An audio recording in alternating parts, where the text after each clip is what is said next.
Oh man.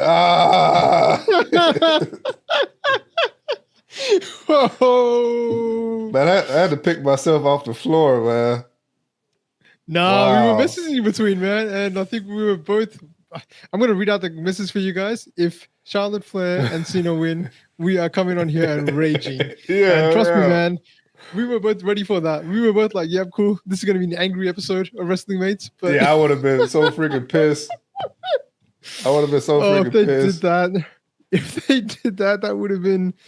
Honestly, but I'm surprised that they didn't.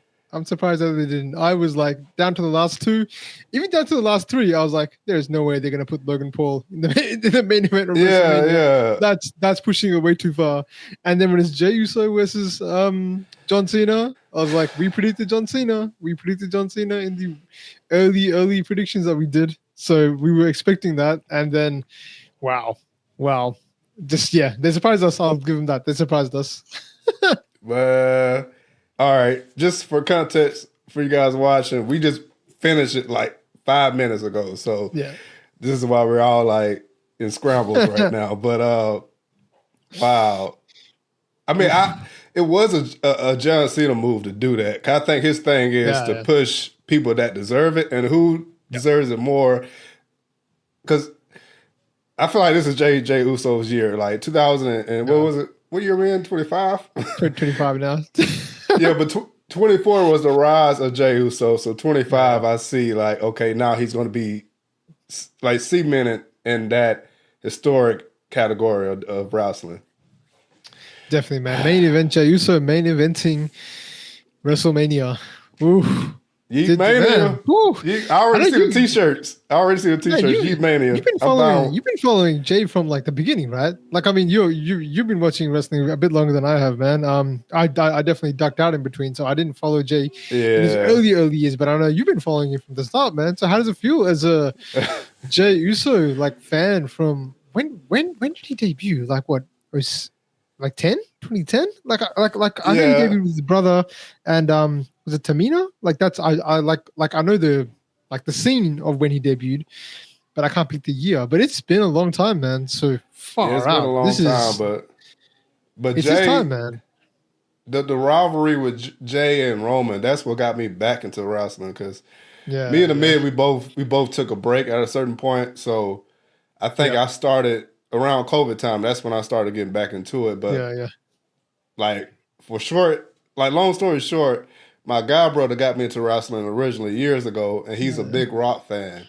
So when I heard Roman and Jay going at it for the first time, I was like, okay, it was originally me watching to have a discussion with my god brother, and it turned to me like actually being invested in the bloodline storyline. So man. Yeah, I'm buying me a whatever shirt he comes out with. Whatever I gotta buy me a Yeet Mania shirt.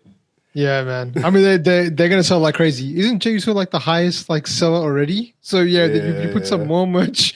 You put some more merch there. Yeah, it's gonna sell, man. But I mean, the match overall, like this was an incredible match. But yeah, I think just to top it off, the ending, because it got really good. Like I think it started off okay. It took a while to build up, but then when they got to like over like I think 20, when they got the big names to come out back to back to back, I was like, this is looking special now. And the ending, I was a little bit down because I was like, all right, well, I'm seeing Logan Paul come in at 30. That wasn't who I wanted to come in at 30. And then they had John Cena and Jey Uso left, and I was like, all right, well, it's going to be John Cena. So I was like, all right, well, okay, we had a good moment with Roman and CM Punk and Seth. That was cool, and we can talk about that. But then, we're not talking about that right now. We're talking about Jey Uso winning, man. This reminds me a little bit of because I was like when I really really like loved wrestling, man. I was thinking like back in like it was like 06, 07 when Rey Mysterio won after Eddie's thing. And that was like the ultimate story of like the underdog winning. Like I was like small guy, always loved him. Like I followed him, like he was still one of my favorite wrestlers. And so he was just, I was like waiting for him to have his moment. So to see Jay go through that same experience now, I can definitely relate to that. I'm like, people that have been following this guy, he has such great appeal, and people just fall in love with him. And yeah, he is like what the top baby face right now. And I think that's why they basically said you're going to win this and take it to the top. Like, just put him there.